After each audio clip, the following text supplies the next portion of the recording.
Hello, and welcome to Michigan and Other Mayhem, the show about Michigan, murder, mysteries, histories, and other mayhem from around the world. Your hosts are Allie and Jen.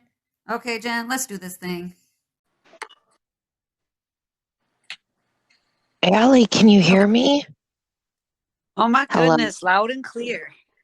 Really? Oh, I did good. Yeah. We'll see if that continues. I know. I'm like, because you're out at the lake house where it gets sketchy. Yeah, and I usually bring their coffee tea bags. Oh, yeah, I use those. I couldn't find any at the grocery store, so I said, no worries. I'll get these cone-shaped filters. I'll bring my coffee. I'll just heat my water up and then pour it in. I have, long story short, coffee all over my counter. I went through that. 3 filters that that end of the cone just opened up. And so I said, no big deal. I'll just put a new cone in this cup and pour it in there. And it just kept happening and I gave up. So here I am with no coffee. I'm so sorry. I like the coffee. Yeah, it comes in a tea bag and you use the coffee like you would tea. And I use it when I don't have anything, quick way to make coffee. The fact that you are stuck without coffee is sad as hell. And I just hope you're okay. You want, I'll send counseling. Okay. I'm going to need it after this. Yeah. Well, today I don't have any murder for you. I just have I read that fact book that doesn't have facts. Actually, it says I should read I'm actually looking at it right now. The Book of Useless Information is what it's called. So that's interesting because I don't have murder either. Ooh, I read a March 5th, 1965 Life magazine article. Oh. And it was called Man with 2 Wives, Amnesia or Hoax. The story is about Larry Bader and Fritz Johnson. Really? Yeah, it was so interesting. I had to do it. Plus, I needed a break. Sounds really interesting. How about you go last because you're going to have the biggest bang for the buck. Mine is just like, don't trust these books. That's what my motto is going to be at the end. So since you got like the surprise, like the twisted, you can go last because mine is, you can tell at one point I have ADD while I'm doing this. All right, go for it. Okay, so I was reading this book and it's called the Book of Useless Information. It's by Noel Botham and the Useless Information Society. That's who wrote this book. Okay. Yeah. So I was just hoping to find like an unusual fact or something I didn't already know. And I see this fact on page 22 about Alfred Hitchcock. And I thought that, okay, maybe I can learn something interesting. Okay, but this is where shit goes sideways. So it says in the book that he doesn't have a belly button. Now, all humans are born with a belly button. Okay, that's where we attach to our mothers by our umbilical cord. And our belly button is the scar where we used to attach to our mother's bodies. This is how our mothers sustain our life. It's through our belly button, right? Mm-hmm. So I searched this fact to figure out what happened because I know that he was born with a belly button. And I read about it on maybe a different sites. And everybody kept saying, everybody's born with a belly button. I'm like, I know, but why are they saying this? So my understanding is Alfred Hitchcock once had some type of abdominal surgery. And after the repair, it seems the doctor / may not have, I don't know, omitted his belly button. Now, Wikipedia, yeah, I know, right? Wikipedia did say in 1957, Alfred Hitchcock had to be admitted to the hospital. And while there, surgery was done to remove his gallbladder and repair a hernia. But you don't need to take somebody's belly button away. So I was just like, right. Oh, yeah. So it's just like, I don't know. That sounds weird as hell. So now I'm suspicious. On that same page, that same page that I read about the belly button, I read this quote. It says, quote, Rita Moreno was the first and only entertainer to win all 4 of America's top industry awards, the Oscar, the Emmy, the Grammy, and the Tony, end quote. So immediately I know that's wrong because I had read articles and listened to podcasts about it's called EGOT. That's what it's short for: Emmy, Grammy, Oscar, Tony. I've seen different EGOT winners. John Legend is a recent winner. So I was like, well, let me check the copyright of the book, right? Maybe it's, the copyright. So I read the copyright and it's 2006. And I bought this book in May of 2021. So I was like, oh. Yeah. So I was like, oh, well, I was like, maybe that explains something. So I do check out other winners on the Wikipedia page because it has it listed. And Rita Moreno is not the only American to win the EGOT before 2006. So I was like, So no matter what, it was wrong. yeah, I was trying to give him a chance, right? Good. So there's 12 people who've won the EGOT title competitively, together with 16 people having EGOTs. That includes like honorary awards. So some EGOT winners you might recognize are Mel Brooks, Audrey Hepburn, Whoopi Goldberg, and Andrew Lloyd Webber. Now here's where my ADD kicks in. So I read Whoopi Goldberg, right? Mhm. And I was like, oh, she won it. She's an American who won the EGOT before 2006. So I was like, okay. So now I'm trying to find a couple things. I'm looking up Whoopi Goldberg's career because I know she's an actress, but I wondered like what Grammy award did she win? Because the Grammys are the Sound and Music Awards, right? Mhm. So I'm thinking maybe it's her Sister Act movies. That's my first guess. Oh No. yeah. Yeah. Yeah, no, I was wrong. So what I learned is in the 1986, Whoopi won the Grammy Award for the Best Comedy Album, and it was an original recording of her show that was on Broadway, and it's simply labeled Whoopi Goldberg Original Broadway Show Recording. And she actually has a whole page just for her awards and nominations. I got a little bit lost in there, but I came back. All right. So I'm wondering like who did she win over that year? Like she had the best comedy album. Like who were the other comedy albums? Because I don't know if you remember, but when I was a kid, comedy albums were a big deal. You got like, do you remember that? Right. I do remember that, but I didn't realize you could win a Grammy for it. I didn't know that either. So now I'm looking up and I'm trying to see, all right, who was she against in 1986? One was Cheech and Chong, Born in East LA. And I remember like the Born in East LA song. He did it to Born in the USA. And I wondered if that was the one, because they have a Cheech and Chong comedy album that had a rolling paper the size of the album. And I always wondered if that was what it was, because I remember seeing it as a kid.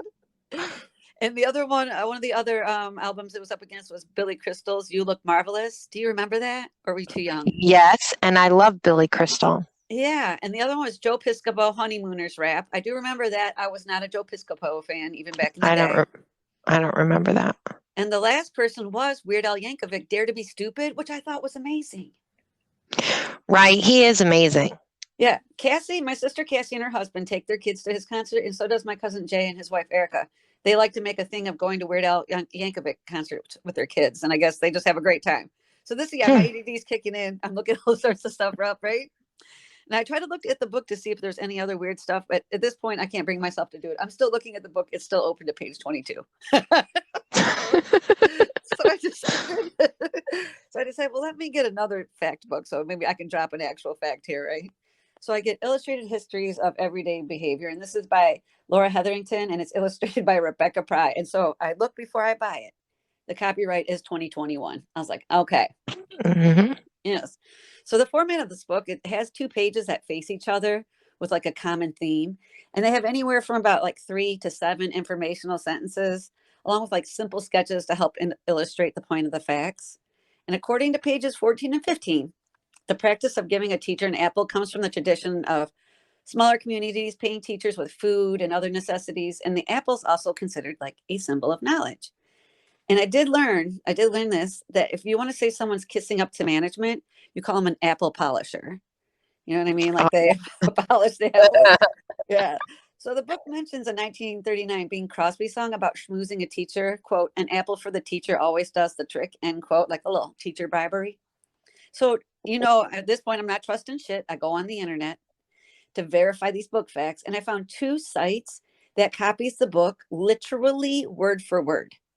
And so I don't know what came first, like the book or the internet sites, but they were twinning. Okay. It's like, you bastards, I hate that. So the only place where the website deviates from like the physical book is where they mention in Denmark and Sweden, they also have a tradition of paying teachers with bushels of potatoes and or apples. And then I read a Reader's Digest article that backs the book up and expanded on it. So now I'm confident that that's a fact. I used to read Reader's Digest all the time. I used to have a subscription, my own, as an adult. That was good shit. It was good shit, and it's actually really affordable. I was thinking about it the other day. So pages 20 and 21 now, they say that the tradition of paying it forward has been around at least as long as the ancient Greeks. And there's this ancient Greek comedy on the subject of paying it forward by, doing good deeds by this guy whose name was Disokolos, which also known as the Grouch. in 1317 or 317 BC. So Ben Franklin writes a letter in 1784, and he asks this person who says, I'm going to pay you back for the loan. He says to this person, hey, instead of giving the money back to me, give it to another person who may need it. And that's like the first time, it was written down, in a letter to somebody. So the first time the true phrase was written in a publication, though, like in an actual book, was in 1916. This novel was written by Lily Hardin Hammond, and it says, quote, you don't pay love back, you pay it forward, end quote. So I was like, oh my God, that's beautiful. So I immediately start to search Michigan Pay It Forward, right? Because I'm wondering, do we have anything? And I found out that Station 17 in Grand Rapids, Michigan has a program where they highlight people who pay it forward. And they even have like a Pay It Forward Person of the Year. And there are Pay It Forward mentors and a program through the University of Michigan that helps students get accepted into college. There's a separate Pay It Forward Community Foundation in Michigan that collects items to donate. They give to schools, food kitchens, and other organizations in need. They're a nonprofit that works in Macomb and St. Clair counties. And finally, April 28th, 2009 was declared by Michigan's Governor Gretchen Whitmer as Pay It Forward Day for our state. Really? Yeah. I was like, so we do. When I search Michigan Pay It Forward, I'm like, please have something come up, because I've had things not come up before. You know what I mean? That's funny. Yeah, so that is mine. Tell me about yours. So we real.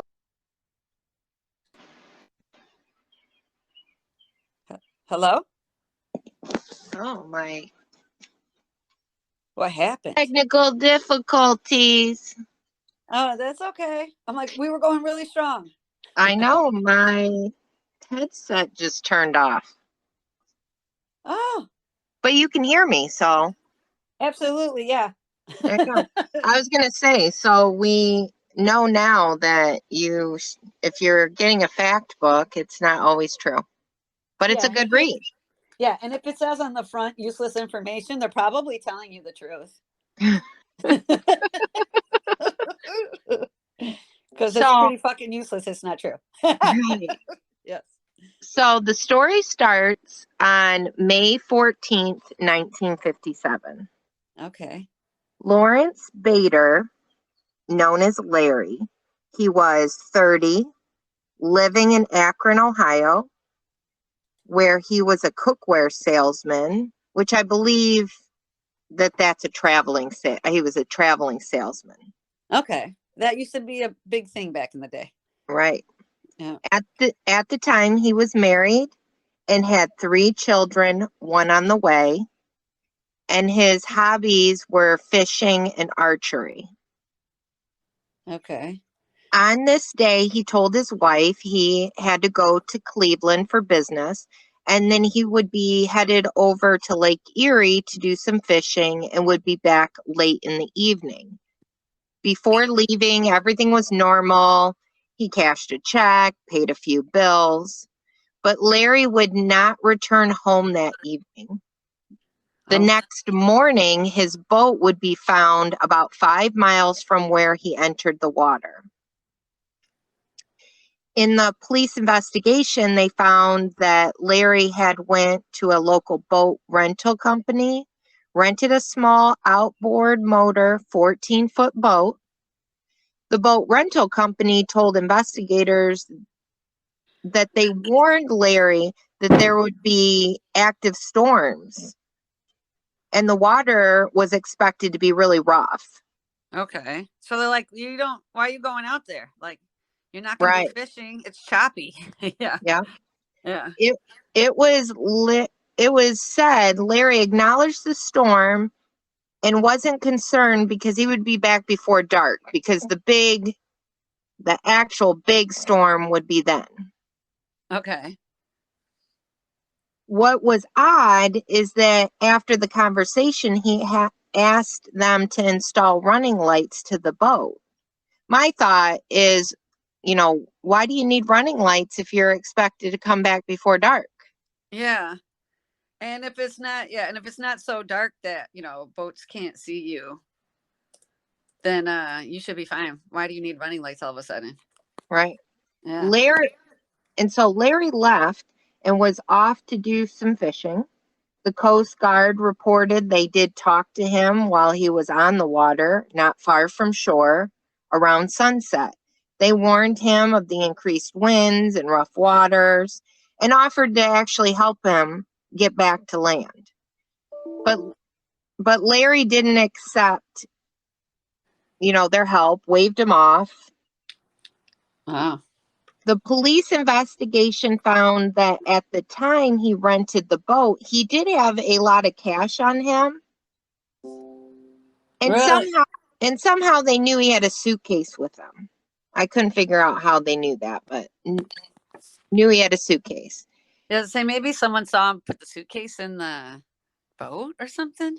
I don't know. I just made that up. I don't know why I said that. Or maybe I thought maybe, the boat rental company saw it. Oh, true. No. The article wasn't specific. He doesn't say, and they didn't say how they knew he had a lot of money on him, or maybe he was just like, "Oh, I'm taking out money to go on a little vacation." Well, I'm thinking where the money came into play is he had to rent the boat.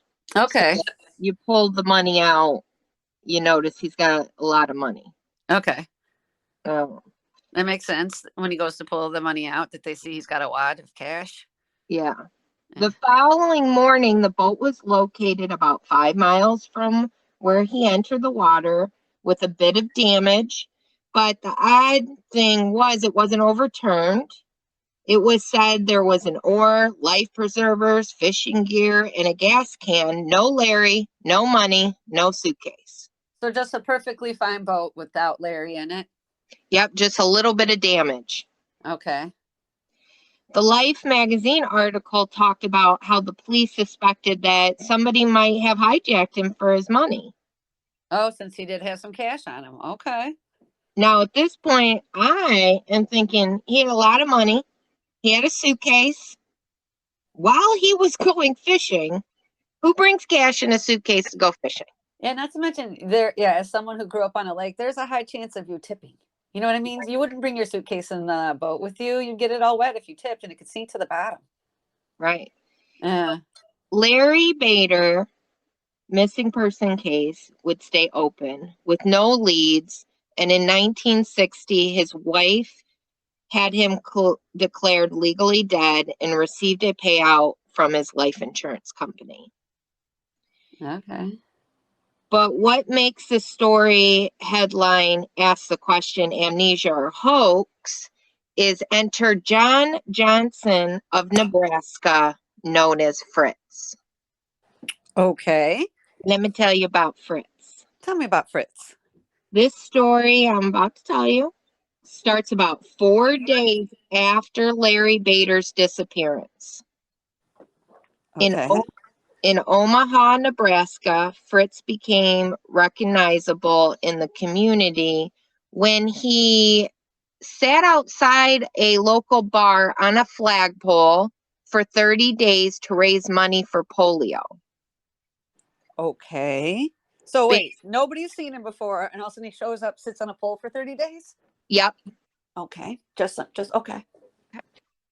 Based on Wikipedia, this led to popularity and opportunities for him. He became a bartender at the bar by the flagpole, and he went on to be a radio announcer and moved his popularity status up to a minor celebrity as the sports director at the local television station. Okay. So this guy shows up, nobody knows him, sits on a flagpole for 30 days, bam. He's got opportunities. Okay. Okay. The Life magazine article gave more information talking about how he arrived at the bar by the flagpole in a suit with a suitcase and a Navy driver's license, which had his name, John Johnson. As a bartender, he told people how he was an orphan that was one of many. I think it said about 22. So he was one of 22 orphans who were deposited on the doorsteps of Boston residents, and all the orphans' names were John Johnson. What? Yeah. Some tomfoolery, sir. Yeah. He also told stories about joining the Navy at 17, stories about World War II and the Korean War. Okay. He moved from bartending to radio and then to television. He was described as a fun, always had a smile on his face. Many came to talk to him about their troubles because it seems he never had any. Okay. Always a happy guy. Okay. He lived a bachelor life until 1961 when he met his girlfriend, Nancy. Nancy had a daughter from a previous marriage. He adopted her daughter, and then they had a son together. Okay. So Fritz has a wife. Well, no, they're not married. I'm sorry. Fritz has a girlfriend, Okay. and he adopts her daughter, and then they have a kid. Okay. So he's got 2 kids. Yep. In Okay. February 1965, a person who knew Larry, so bring back Larry. Okay. So a person who knew Larry saw Fritz at a sporting goods show.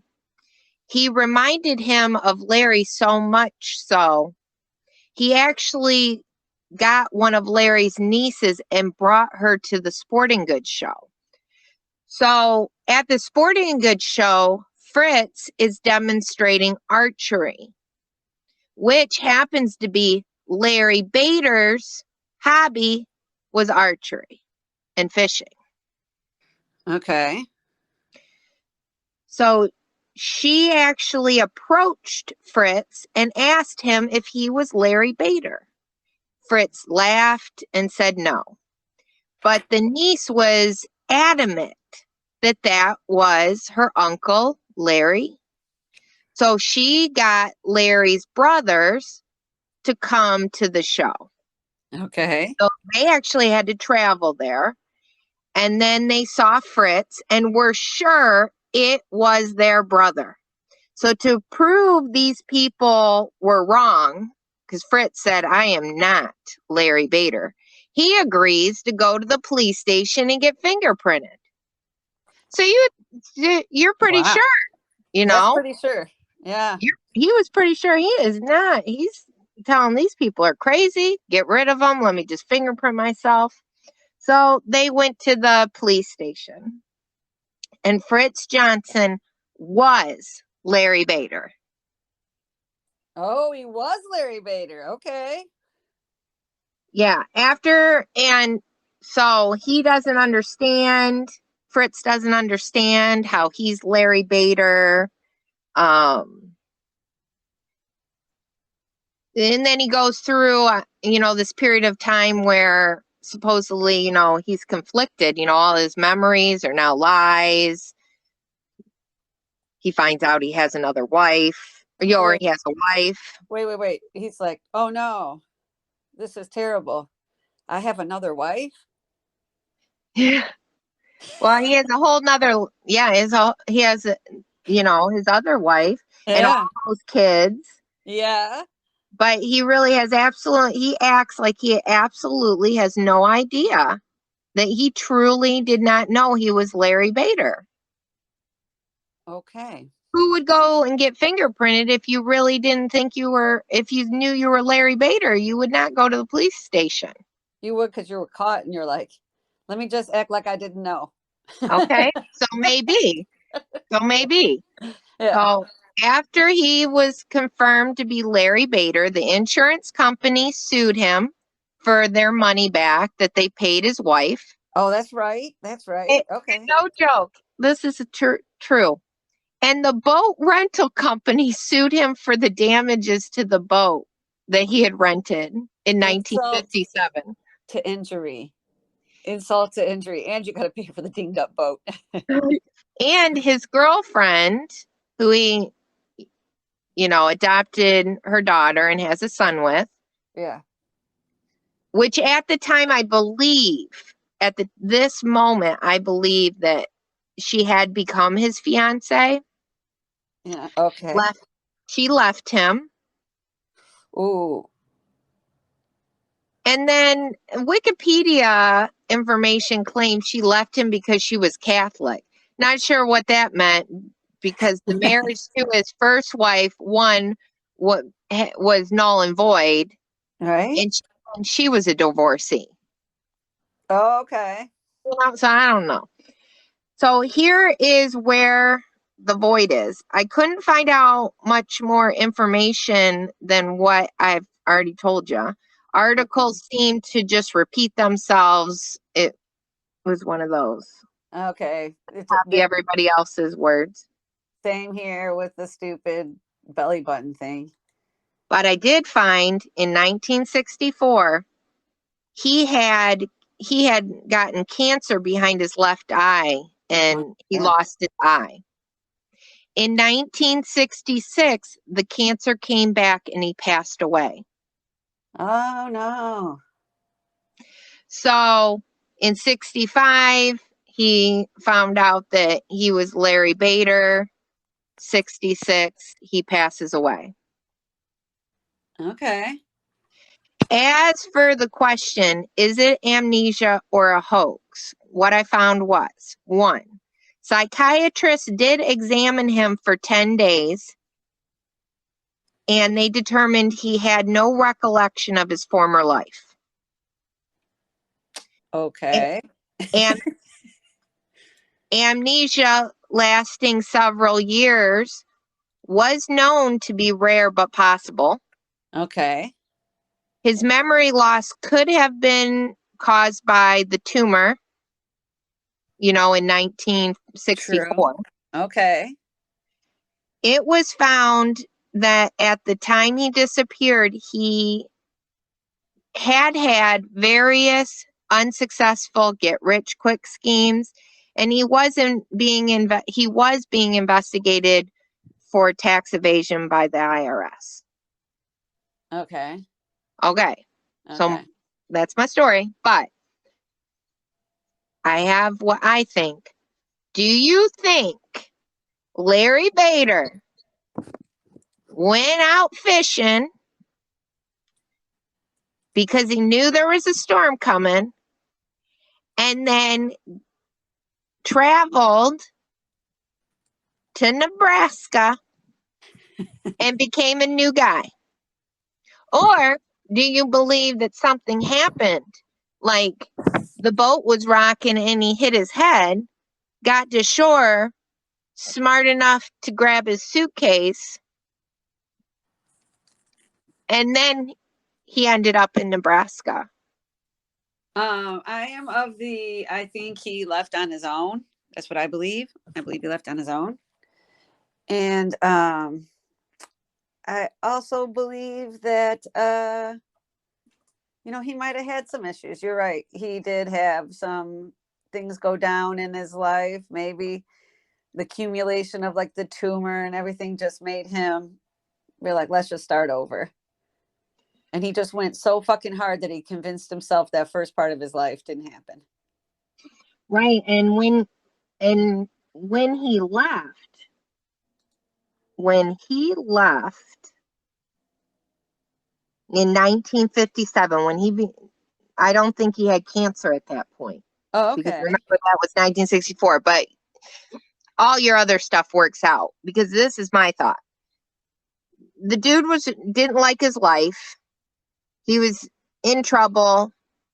It didn't say he was in debt, but if you're for tax evasion, you're going to be in some debt. And he went out, staged it, then went to Nebraska, because how in the heck do you have John Johnson license if you didn't plan this? You don't just, have something happen in your boat, get amnesia, and in your suitcase happen to have a John Johnson Navy license. Yeah, exactly. And then I believe he was there in 1957 in Nebraska. Okay. He knew what he did. And he was lying to people, for God's sakes. He's an orphan of 22 that got dropped off on doorsteps. Right. And then the cancer came in 64. And he had that surgery. And I think that's when he may have actually, like at that point, I could see him losing his having a loss of memory. Okay. They're in there taking your eyeball out. Okay. You know what I mean? Yeah. I'm thinking that it was real when he went to the police station and didn't think that he was Larry Bader. I think that's true. Okay. You do think that's true? Yeah, I think at that point he didn't know. Okay. Or like you said, he's just a good faker. Yeah. Yeah. Like, well, I think like maybe, okay. The only way I can think is that he was like, all right, they caught me. All I can do now is pretend like I didn't know. You know what I mean? Like, oh, fuck, the niece busted me. Or Yeah. maybe you're right too. Like, oh, we're busted. And he knew that he had that the cancer had come back and he was going to die. So why not? Yeah, true. So Maybe he decided, let's give everybody closure. Oh, you know what? Yeah. Good point. Yeah, I feel like it's the part that is way too highly suspicious is the having the ID on you. Sorry, sir. Right. So Yeah. this is a really interesting story. I'm like, I was reading that. It is really For God's interesting. sakes, I pulled a 1965 Life magazine article. It was hard to read because I bet. it was a scan copy. I know. Do you have to do like the magnifying glass roll thing? I've had to do that. I did. Yeah. Yeah. It happens. It happens to all of us. It's not murder this week, everybody, but that was a damn good story. Yeah, it was a great story. And I can tell you that I have 2 dead murderers next week because I don't want to be off brand. Yeah, I'm going back to boyfriends who murder. Yeah, I'm doing 2 people who murdered and then got murdered. Or I'm sorry, one just wasn't murdered, one died, but the other one got murdered, and that's good enough. All right, Jen. Well, I'll see you next week. All right, bye. All right, bye.